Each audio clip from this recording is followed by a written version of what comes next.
So at that time, I was ready to pack up and go home, because I wasn't kind of able to survive on what I was making. Yeah. So I said, what's the point? And There was a break point then when you had to. In fairness, we were actually nearly packed up, and we said we're gonna give another 2-3 months, and for like 2011, we said we're going back on Christmas time. That's it. Like we And was it a slow start? It was just pure disaster, I have to say. When was the turnaround? When? Well, at the time, to be honest, I had no idea what I was doing. Okay. That we have to start from that. Like if you work as a builder for a few years. So welcome back, Victor. Pleasure to meet you again. I know you have some questions for me. Yeah, I prepared with my paper. I have loads of questions. And you remember, like 2 years ago when we did the first video, there was something about your background. I had one minute-ish when you told me so many things how you started, and I want a second episode on that one, like we see, and dive much more into details. It's gonna be more about the business side of OCD detailing and business as usual in detailing in Ireland. And my first question would be, can you tell us what you do at OCD Detailing to the people who don't know you yet? Yeah. So what we do here is obviously we do detailing services. We also provide leather restoration services. I also, for the last few years, I provide detailing and leather restoration trainings for people that want to learn the stuff here. Also, what I have is I have walk-in shop and online shop with detailing supplies. Very good. So you not just offer services to people, you offer like trainings for enthusiasts like myself who like to go out and wash their cars weekly, or even who wants to jump into the business and do detailing as a full-time job, right? Yeah, that's it. I think when I started, there was no such thing like detailing training. Yeah. All you could learn was from YouTube and practice. But these days, I think it's good opportunity for some people to come in here, or yes, there are other places in Ireland that they do it, that you can go and see how to do it, how to start properly doing, let's say, machine polishing. And how good was YouTube to learn something as detailing back at the time, like years ago? Now, to be honest, I didn't actually use YouTube much for learning this.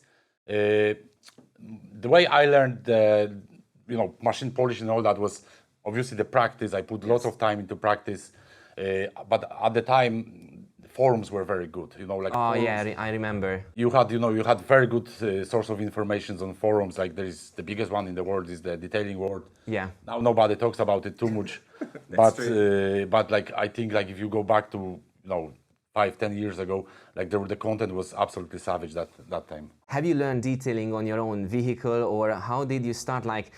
You said you had to learn it on your own basically, and then how you handled it, without many help, hands-on help or something nearby, you had to do it on your own vehicle. The story with me was kind of I started the completely opposite way anyone should start. So basically, I decided I'm going to open my business and I'm going to start. Well, initially I started with carpet cleaning. Now the story was in 2009, I lost my job. I used to work as a builder, lost my job. And for a year, I literally wasted a year playing PlayStation and watching stuff on YouTube. Wasn't actually... You took a break basically. Yeah, well, it was kind of, I was watching stuff on YouTube, but it wasn't obviously about detailing because I wasn't interested in that at all. So a friend of mine gave me idea, said, try to set up business as a carpet cleaner. Mm-hmm. And he told me that you can actually make decent money on that. So I said, geez, I'll give it a go. There's nothing to lose. I'm wasted a year already, so there's nothing to lose. I borrowed around €1,000 from my girlfriend at the time. And he told me what to buy, what vacuum, what products, and literally I went, bought the stuff, and I said, geez, I'm ready to go for a business, And that year, what year was the time, because you originally from Poland, and then what year was when you came in Ireland? I came in 2004, and I worked till about 2009. I had a job all the time. Then the recession kicked in. There wasn't much work at the time. That's true. So so I said after wasting the year, I said, geez, that's probably enough. You know, wasting more time. So I'll try to do something, you know. And end of 2010, my business kind of like business. At the time, you know, I chanced my arm and I said, I'll buy the vacuum and I started to offer some sort of And how long that carpet business worked? Like you started 2010 basically, and then what was the time when you decided you want to move on to different areas of cleaning? When I got the the carpet cleaner, I started to advertise myself. Like at that time, I only print out a few flyers, and I went to the shops and basically, like, you know, I was expecting lots of work from that, you know, like even the flyers I printed out on my own printer. And was it a slow start? It was just pure disaster, I have to say. When was the turnaround? When or that business you had to totally turn down the business and switch to anything else, or it started to raising a little bit? Well, at the time, to be honest, I had no idea what I was doing. Okay. That we have to start from that. Like you know, like if you work as a builder for a few years, you work for somebody. Like overall, you have to switch your mindset. Yeah. You know, from being an employee to self-employed. That's that's a big change. That's a big part. At the time, I just don't like.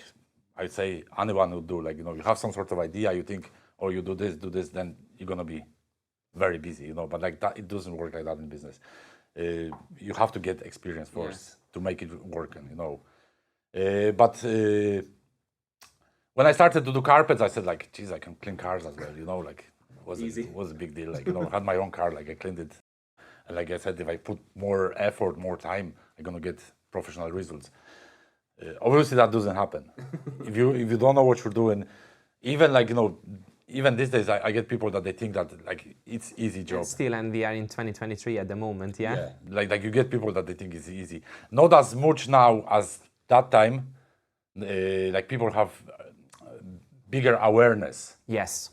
What's involved, like, you know, but that time, like cleaning car was like in Ireland, like everyone recognized cleaning cars as a valeting. Yes, that's true. You know, it was like that time. If you said detailing, well, I didn't know how to do detailing initially, obviously, because like, you know, like I don't think everyone is born with that skill. You have to learn it. Like as everything, you have to learn to be good at something. You have to learn it. Yeah. But I was offering valeting services at the time. I started with mobile valeting first because I kind of didn't have idea how to do it different way. Renting a place was, you know, pointless and all like. Then again, I would, because you had to move from house to house, for example, or to places, from places to places. But the mobile valeting wasn't something I was kind of enjoying. Yeah.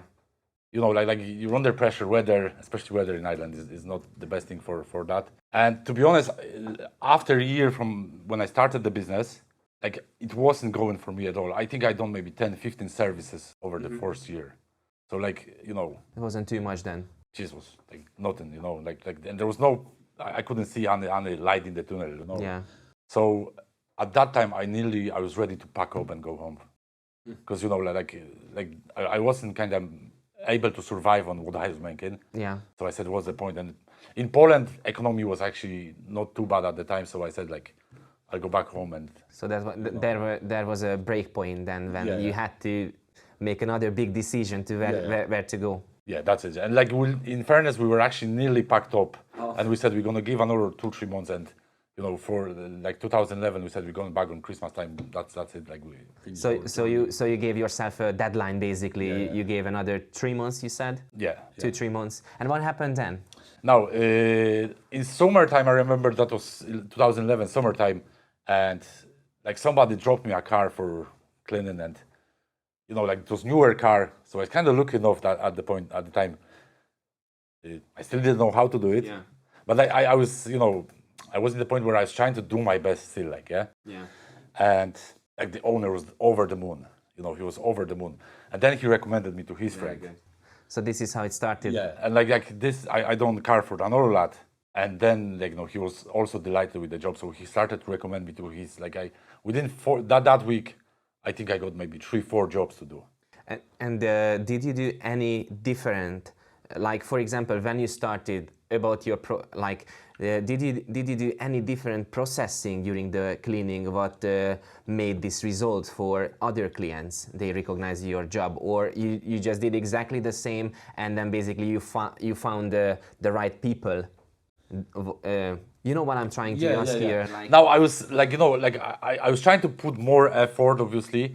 Now when the fellow was happy with the car, I kind of I said, geez, I have to make it better, So then I started to do research about cleaning cars, So I found out that there are actually brands like Chemical Guys, Poor Boys, there are different brands than what you see in local market, Then obviously I kind of very quick I bought the stuff. Then I started to see the results, that you can get better results, and I was putting more effort, And then from that time I started to actually look for information about cleaning cars. Yeah. And it wasn't long after that I came across that magic word, detailing. And when I found it, I remember it was some Fiat car, it was solid black paint, and the picture of that car was just was brilliant, miracle, So then I started to read what was in there, and then came across the the term of detailing. Yeah. So then I typed detailing, found some forums. Yeah. And from then everything started to roll on in the right direction, because I had the proper source of information.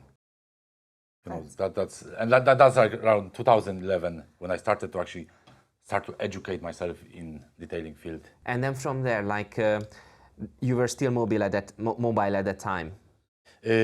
No, actually that time, because I gave up mobile valeting very quick, because just I wasn't able to do it, in peace of mind.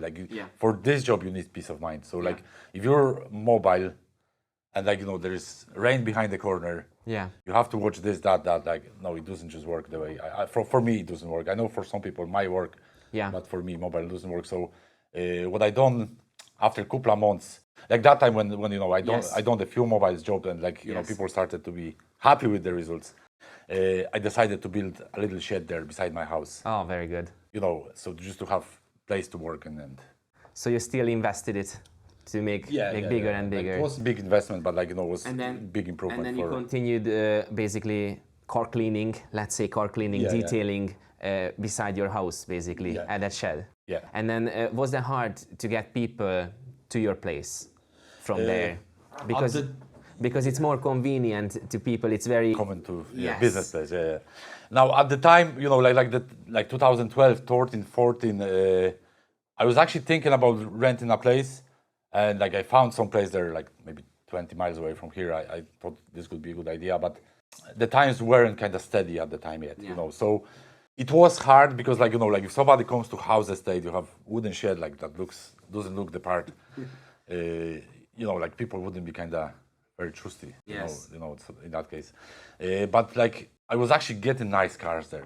They weren't high-end cars, but I was getting quite nice cars, some rare cars, even to that shed, because at some point, when people see the quality of my work, that kind of changed their mindset. Their mind, yeah, exactly. So it wasn't about where they were living the car, but they were going for the quality. Yes, because they were happy with the outcome, basically. So and then that basically the surrounding doesn't matter if the quality, the job is good quality, basically. That's it, Yeah. And what happened then?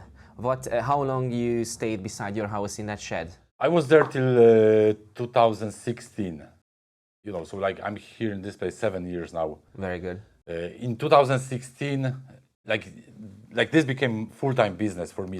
Still at the house, sometimes I had 5-6 cars. Around the house. I was actually very lucky with the neighbors, because nobody actually made any complaint ever. Very good. I filled up the car park. There was 3 spaces, beside my house there. I always had 3 cars in there. Then maybe 2 cars, one beside my neighbor, one beside my house, then another one in the driveway, another one in the little shed. And then I said, I think it's time to move on a little bit, because Yeah, because you already had your client base, you had already customers, basically regular customers, I would say, and then that was I suppose that was some sort of easy to bring them from Yeah, there absolutely, to here. yeah. Wasn't easy to build them up, but was easy to go to a different place, and probably they have seen the improvement in the surrounding, and then you even grown way more trust, I would say. And what happened then when you moved? Now you see, like, just come back to, like, I was very stubborn in the case where, like, at the time when I was working from beside my house, like, Yeah. obviously I didn't pay rent, so that was kind of thing that I said, geez, I'm not gonna move because, but friend of mine, like, I have a good friend, he's from County Longford, Yeah. and he says to me, get out from there, like, he was putting lots of pressure on me, and like, he says, get out from the house, like, rent a place, you won't know yourself in a few years' time. And at the time, I was very, I didn't really believe him that's gonna go like that. But he kind of seen that, and he was trying to push me. And at some point, I said, yeah, I will move to premises, like, Very good. Like, when I moved here, I was kind of very busy. So I was putting even more effort, more time to everything, Yeah. Well, the thing is, like, I was working at the time, like, when I moved here, especially, and before I moved here, I could be working like 80, 90, up to 100 hours every week. Jesus, that's a lot. Like that's working on cars, like, Yeah. all the time. And when you go to money side of the business, I was busy full. Yeah. Because I was undercharging myself, because I was kind of afraid that people, if I give them a little bit too high price, they're gonna go somewhere else. But over time I learned those things. Yes. Like now it's kind of like I'm very happy here. There was few times in this place even that I was burnt out, because, like, if you work in that many hours, you will burn out yourself. Yeah. And then it takes you a couple of weeks to recover. Yeah, and how could you manage the physical part of detailing? Because when I do my own car at home, I'm just even touching the exterior, washing like 2-3 hours, not even getting into the harder job or the more hours job, and I even feel myself so tired after that. And how could you manage these many hours then? To be honest, like, physical part of the job, even now, like, I'm a little bit over 40, it doesn't bother me at all. Very good. And that's because when I was, a teenager, and then until, like, until 2010, before I started this, I was working on building sites, so I was I was well prepped for like, this job is, for me, it's handy. It's a handy job, like, And then physically, may I ask, like, physically, detailing is easier than building. Yeah, absolutely, yeah. But from a zero perspective, like me, it's very hard job on a physical side to someone who never done anything like lifting and do physical job. No, like, for me, this part, like as I said, it doesn't bother me physically. Very good. Because, like, I don't my hard part of work. Yeah. In the early stages, so so. And then when you came here, you just you were doing only detailing at that time when you opened up, and you have a shop. We covered that in a previous episode as well. So what was the turnaround? Why did you start selling products beside your detailing business? Now the thing was, like, I started to actually sell products from my little shed. So same back. Yeah. So, like, before I moved here, I started actually, like, there was only a couple of months before I moved here. I started to sell products. The idea of that was, like, most of customers, when they got their car done, they were asking me, like, what would you use for cleaning their cars? So they were interested about the products already. Yeah. And, like, that, I had that idea for a while. I had that idea for a while to get the products, like, have some sort of stock there. Because, like, literally in this area, there's no really place where you can get within, like, I think 40 miles radius. You can't really go to a place like mine and have a selection of products. Like, the nearest one is Utopia in Roscommon, which is. And how you sourced them at that time? Like, what was your source then? So what I did there, it was like sometime in 2016. I went for holidays to Poland, and, like, I started from ADBL. Yeah. Now, I was using their products, like ADBL. They appeared on the market in 2014. Yeah. So I said, like, I'll give it a try. Like, at the start, like, I've seen new brands, like they only had one product, the Vampire, the Fallout remover. Yeah. So I didn't buy the Force product at the time, but, like, then in like a couple of months or a year maybe, they got a few new products. Like they had a selection of 5, 6 other products. I said I'll give them a go, and she's like, I used them. I said, geez, that's good. Good brand. Like seem to be that the lads are trying to make products that they work really well. Yeah. The price is affordable, and the price is kind of very good for the quality. I tested lots of different brands, like since I started to enjoy detailing. Yes. Like they say from 2011, all the money I was making at the time wasn't big money, but like any money I made, I put in back to the to find the best, basically. Yeah. So I was testing products, and like ADBL, I think I kind of started to like the product really well. And in 2016, I went to Poland for holidays, and there was event in one of the kind of biggest shops in Poland. Yeah. And I went there, and actually ADBL, they were there. The lads that they actually, they own the business. They were there. They were showing the products. I had, chance to chat them, and I said like myself, Jesus Christ, like I want that brand. Like I want to sell that brand in Ireland because I think it's very good brand, and this could actually give me very good business opportunity. Yes, and also confidence as well. Yeah. You are using good products, good quality products. And then at that time, when you started selling ADBL in Ireland, how many other like detailing shops were available, basically? Like in Ireland? Yes, only in Ireland. No, there wasn't too many. Like I can't really remember, but like at this moment, like I know there was couple of shops, but like there was not really much competition at the time. Now when I got when I after that event, I contacted the ADBL owner, and I said like I'm interested in distribution, in the exclusive distribution, and like they were very good for me at the time because like they let me to buy like very small amount of products, and they said like so you got a good starting offer, basically. Yeah. Like the good starting offer was like like these days if you try to kind of deal with most companies, like you have to buy nice amount of products. Like that time I just bought like a couple of €100 worth of products, and I said I started, but it kind of was funny at the time because before I got the products in, like so many people, I thought kind of so many people are asking me for the products, so I thought like if I get the products in, I sell them in no problem. Yeah. And like I got the couple of €100 stock, and geez, that stock was lying there for maybe 6, 8 months, 10 months maybe. So that was a slow starting. Yeah, like there was just no hope.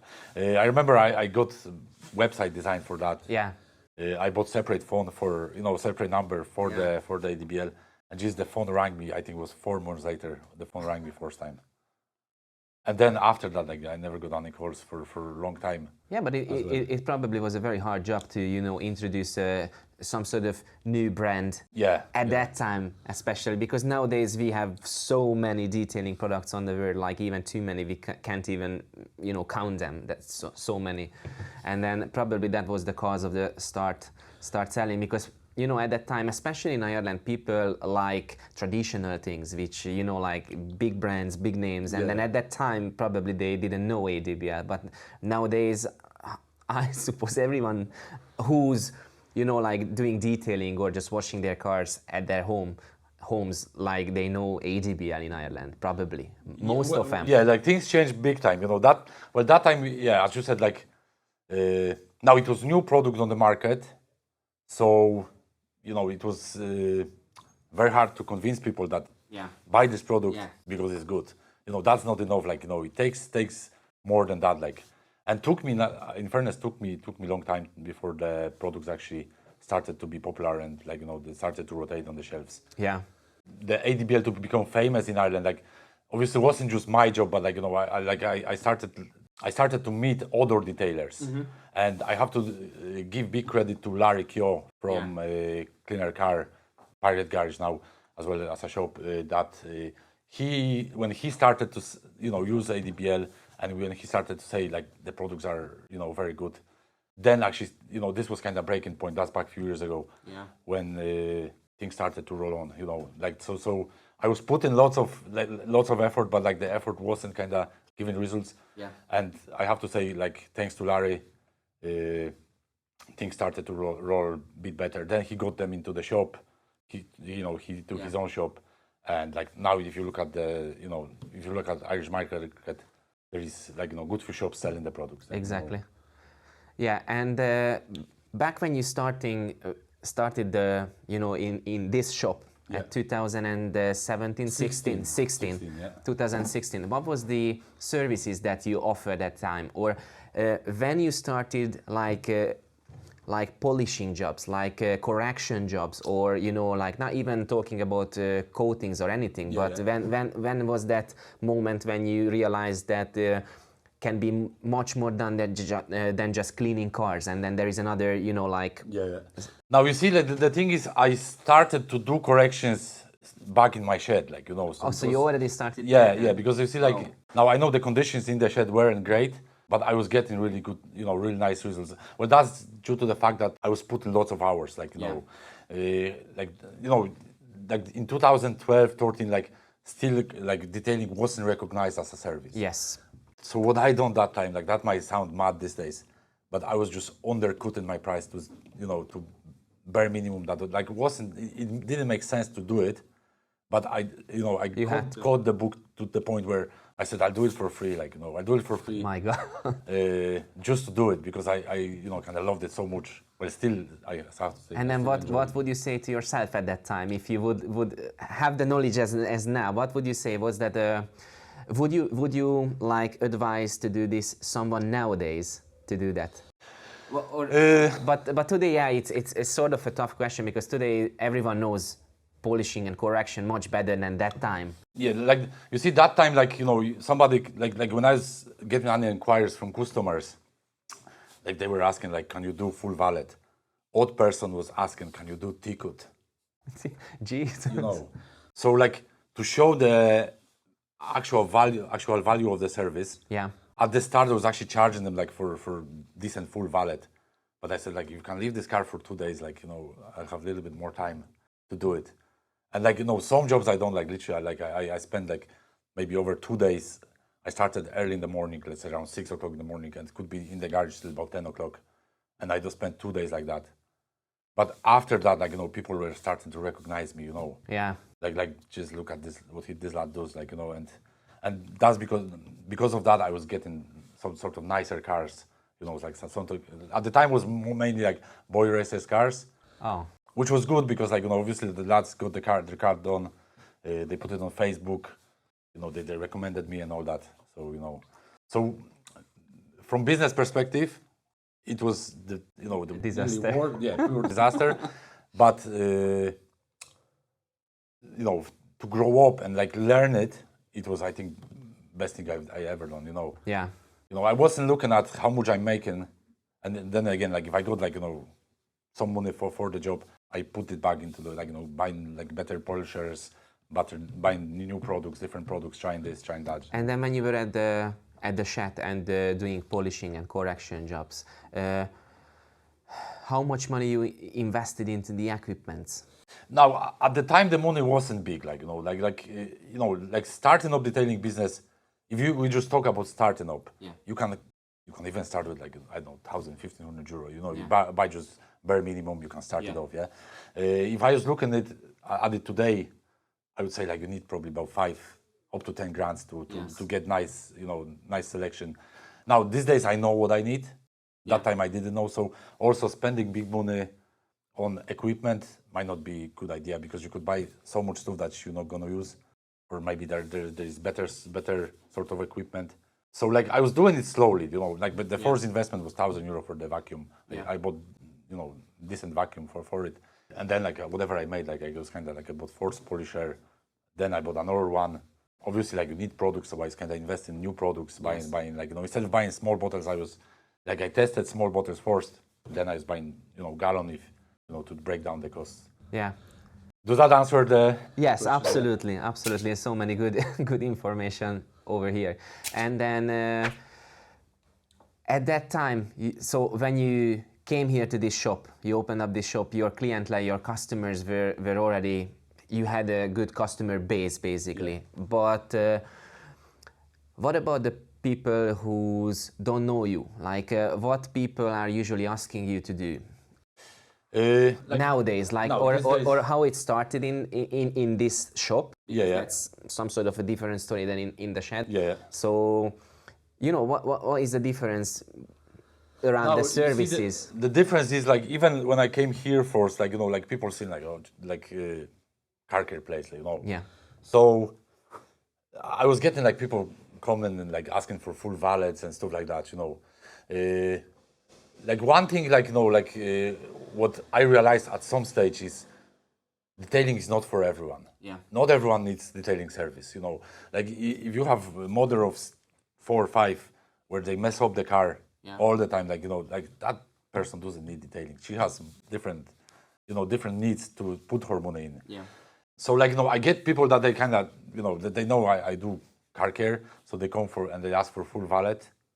But most people that they come in here, they kind of know what they're coming for. They're looking for, paint correction, they're looking for coatings, leather restoration. So they have an exact need what they want to be done. Now these days, they 90%, over 90% of people that they come in here, they know what they're coming for. And then was it or is it hard to separate when you need to educate the customer what would be the best, or what was the point? What I'm trying to say here, many detailer wants to sell big services like expensive services, and then when did you realize where is the point where you want to upsell the customer and educate, and when is the time when you just do what they want? Or what was the moment when you? So if someone comes to me, what I always try to do a little bit of research. Yes. Like I ask them is the car, I look at the condition. If the car is destroyed, I ask them how long they have the car. Do they have the car from new? Did they bought the car? So there is different kind of factors involved. If somebody brings me year-old car, they have it from new, and the car is destroyed. Yeah. I ask them how do you maintain the car? If they tell me I have no time for maintenance, so I bring it to local car wash and Yeah. So the condition of it tells me that there is no good maintenance involved. So what I do, I try to if they want to get improvement on that car, I just offer him sort of my entry level detail. Yeah. So that will fresh up the paint. I put a bit of protection on that, but I know in that case that probably in a couple of months' time, this car is going to look back the same. So there's no point to upsell, of course, bigger service, and because my effort will go, and I know what you down mean. the line they'll be disappointed, because they'll say, "Oh, geez, I spent that much." Yeah. And look at the car, So I always ask them, someone comes to me with show car. Then we can go for the highest service, because I know that car will be well looked after, and then I look at the condition of it as well. So I always ask those few questions, and I always try to also educate them. Because if I didn't do it from the start, people wouldn't know. People wouldn't know. First of all, wouldn't recognize detailing service as a kind of restoration service. Yes. And then the second thing, they wouldn't know how to maintain the car. Yeah. So all the effort would be no. All the effort I put in here would be no good. And then what would you advise to someone who's starting detailing, or what would your advice be to someone about this, like recognizing when to upsell and when to not? I know it's a very, very tough topic to cover, but what would be your advice to someone with your experience, to anyone who is in the business or who is just about to starting a business? Now, just what you need to do, I think, is you need to kind of put yourself in the position of the car owner. Mm-hmm. So as I said, asking those few questions would give you some sort of idea. Yeah. Then again, if you want to deliver service to that person, you have to kind of also realize what they can afford to pay you for the service. Okay. So as I said, if somebody brings you very old car destroyed, and they're not gonna put maintenance there, what's the point to spend days or charging them big money? It's a kind of thing that you kind of come individually to everyone. You talk to them and see, just to make sure the service you deliver is what they need. Yes. If they want a top-notch job, you offer them that. If they push you hard, then in some cases I get people that they push me to the point where I even try to tell them, look, for you it would be probably better, but like they said, no. Well, in this case, I just agree with them. I don't want to fall out with anybody. Yeah. But I always try to find out, like, what's the best, what's the best level of the service for them would be. So, I'll be happy with what I do for them, and they'll be happy with my service because. And then how often you do something extra for free nowadays or back at the time? You see, the thing is, like in this game, like like you get in car for, for assessment. Like somebody draws me car here, I look at it. Like you're not gonna see every single problem of that car. Yes. You have to spend a bit of time. Then when you're working on the car for like day, 2, 3 days, 4 days, then you find those little problems. So I didn't concern the problem, let's say, when I was looking at the car. So if it's there and I can fix it, I'll just fix it. Even now, like that doesn't make, that doesn't make any difference. Like before, I was doing that, and I still have that habit that, like, I go that little bit extra for the customer. That's great. How did you come to the name of OCD Detailing? Is that a special history of the name, or why did you choose this? Now, to be honest, I didn't come up with any name for a few years. Literally, like when I started, like I didn't use any name. Just I was doing valeting. I was telling the people I do valeting and all. Then I was trying to find some flashy name that that will stand out, that people will recognize me everywhere and all that. At some stage, when I met that lad I mentioned before, Mick from Longford. Yeah. I had an episode where I was working as a security, and like I met this lad and we had night shift together. So like I brought my laptop. I was showing him, what I do, and like that lad said, "Geez, that's very impressive what you do." Like he says to me, "What you're doing as a security, you should be doing your business and all."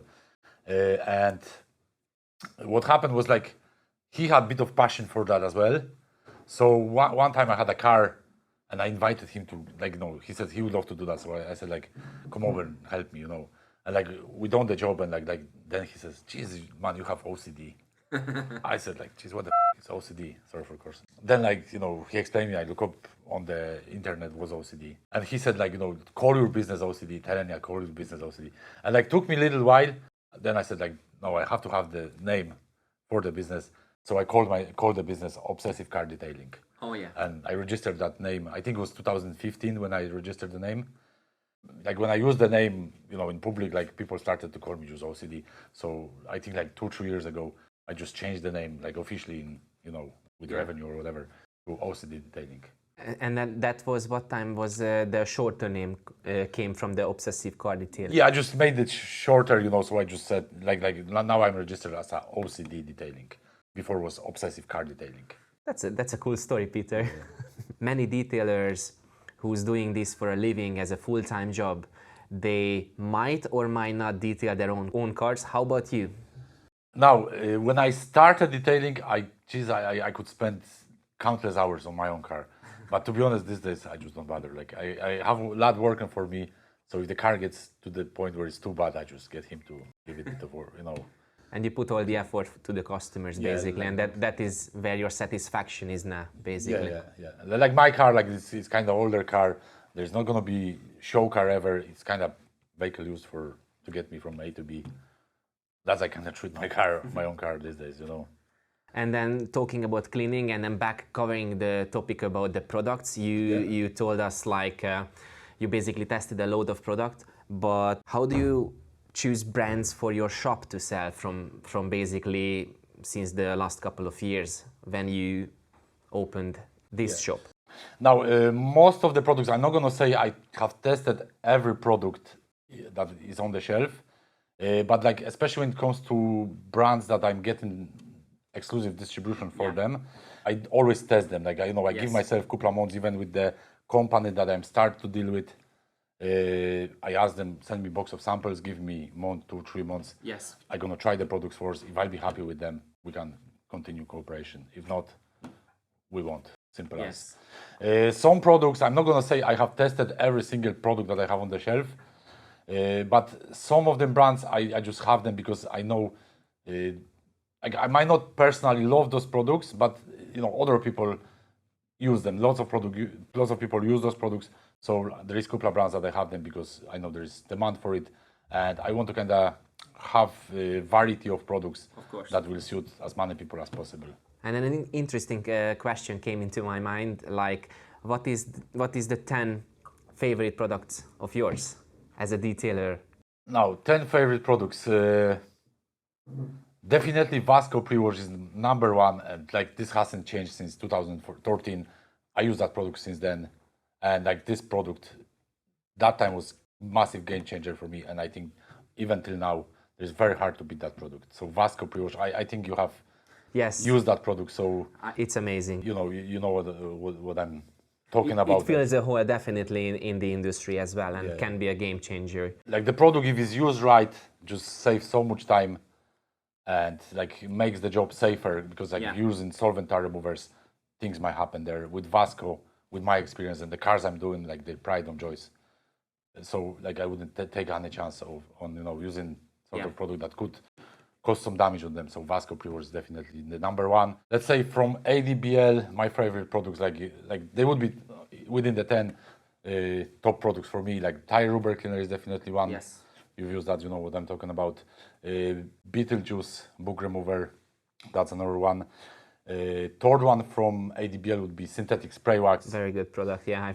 I don't use it on daily basis because most of the cars we do they get ceramic coating, but I think for product like that at the price, the effort you have to put in to apply it, or you combine it all together, I think this is really good product. You know.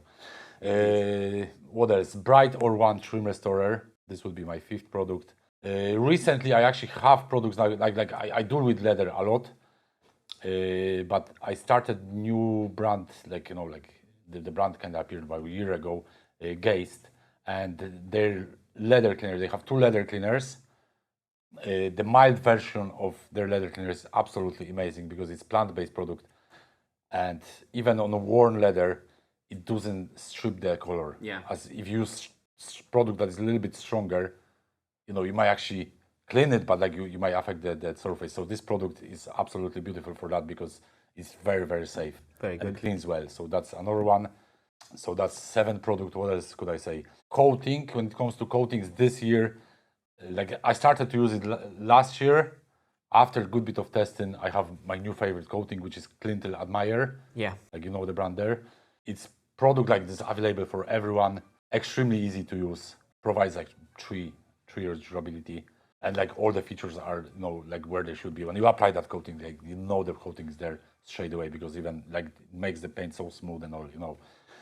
So that's 8 product, is it? 7. We are at 7 at 8, but product, you can finish what is in your mind.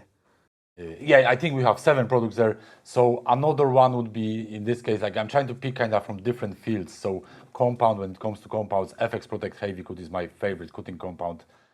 Another compound, actually, there is another product that I really like for some applications.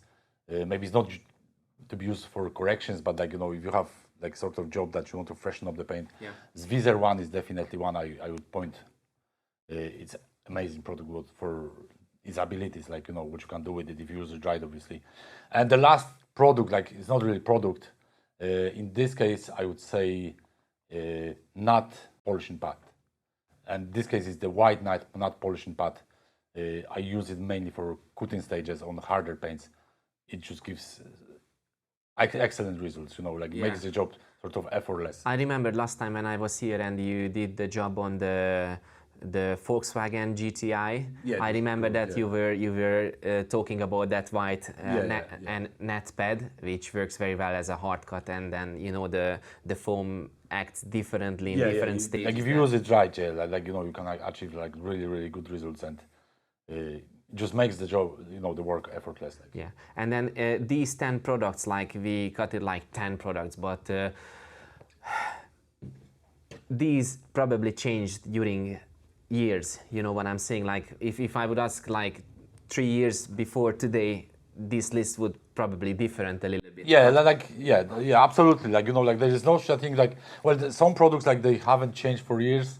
Like let's say the Bright or One, like I have that product a long time ago, same as Vasco, like, and I did test another similar products, but like even until now, like I didn't find something that comes near that.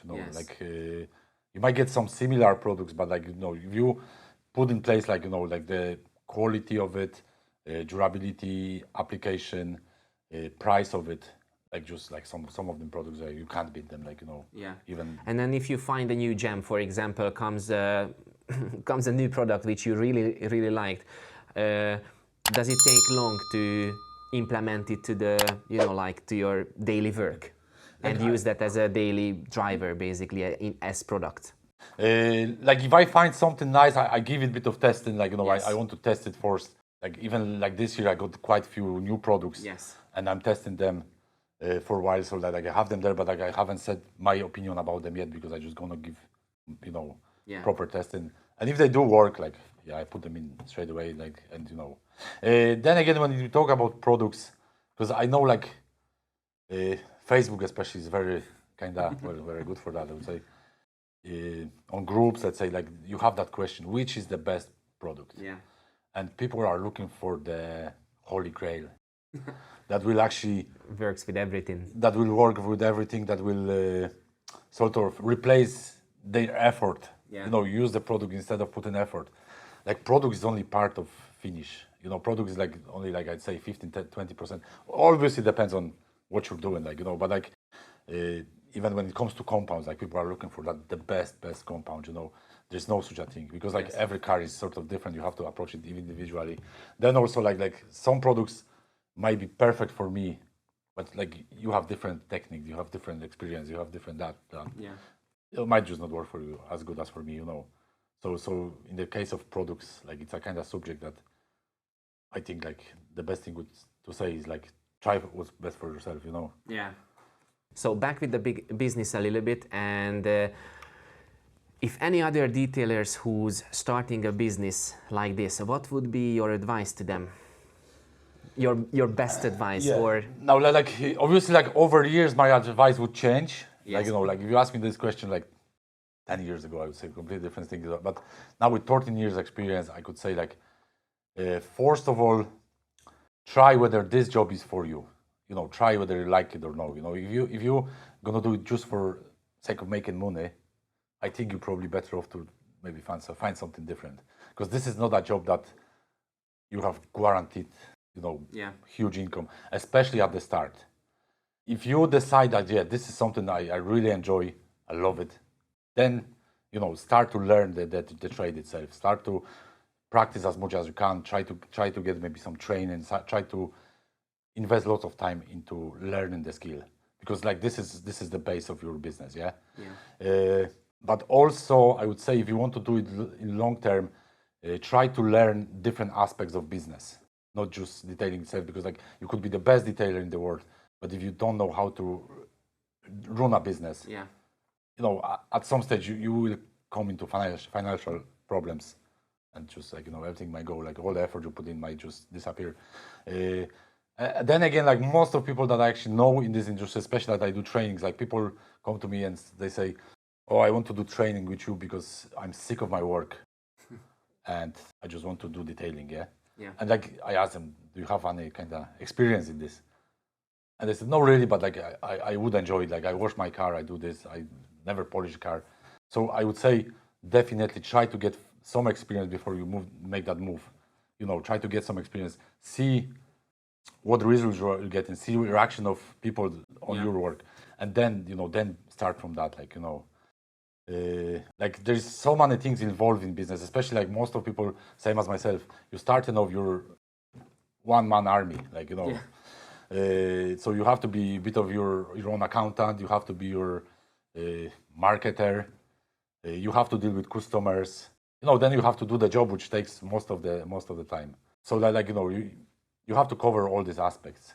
You know, like it's probably like business for me, like people say it's hard to run.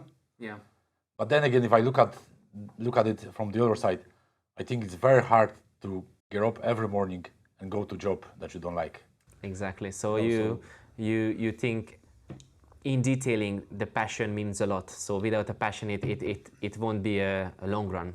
Yeah, it's like when you're starting on your own, like you have to have passion for it. Like, you know, like if you don't have it, like you won't make money, because like you won't be able to put the effort to learn it. You know, and like it won't work that way. You know, you have to put a lot of effort. Like what I put into this business is just like, you know, if I had to do it again, I probably would give it up. That would be my next question. Like, what advice would you give to your younger self?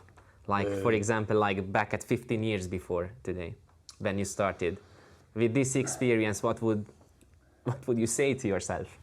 Now, I was sort of person that I was putting lots of doubts in myself, you know, like I was, like even like the Mick I mentioned before, like friend of mine, he was telling me, Jesus, man, like go for it, like he was begging me, and I said, Jesus, no, I'm grand where I am, and like you know, like if I hire a place, Jesus, I have to pay for the rent and all that. And he says, you'll see how big the business will grow, and like took me a while, I made the move, so you know, so like. Now, I'm not saying like try to be overconfident on everything you do. Like, you know, like that could bring you to wrong direction as well. But like, you know, try to kind of find the balance as well, you know, before being confident and not having doubts. I had lots of doubts when this was kind of slowing down everything. And, you know. So be confident basically and get there. Also, like, you know, like I kind of like... consistency is actually kind of thing that, you know, like doing something. Yeah. It's hard one as well, you know. Like let's say I started YouTube channel, for example. And then I done a couple of videos, then I gave it up. Started again, you know, gave it up. And like you know, like if I kept going, I probably like, you know, that could give you nice results. Like, you know, what we usually do, like what people do, they overestimate what they can do in a year. Yeah. But they underestimate what they can do within 5 years. I agree with this one as well.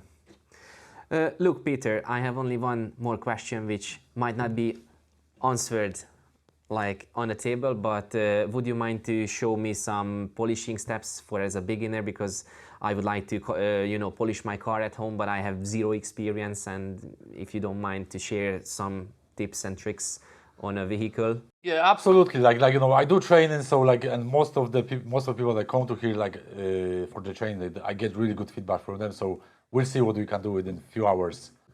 That would be great. Yourself, I'm nearly sure, because I know how enthusiastic you are for this. I'm nearly sure you hopefully, I won't do too many mistakes. But if I do that, at least I'm gonna learn how to do it properly. So I'm not gonna struggle on my own.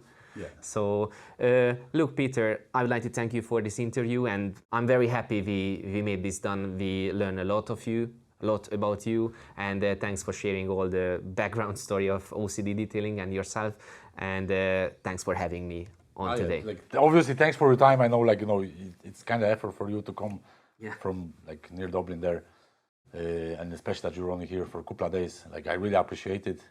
If you want to see me struggling or doing well in a polishing with the help of a professional detailer, Peter himself, then click on the video right here. Peter, thanks again. I hope you enjoyed the video. If you have any questions or you need any information, check the links down in the description, where I put every links to Peter's channel and all the information what you can see further if you're interested. If you have any questions, don't hesitate to comment. Peter, thanks again. Thanks, Victor.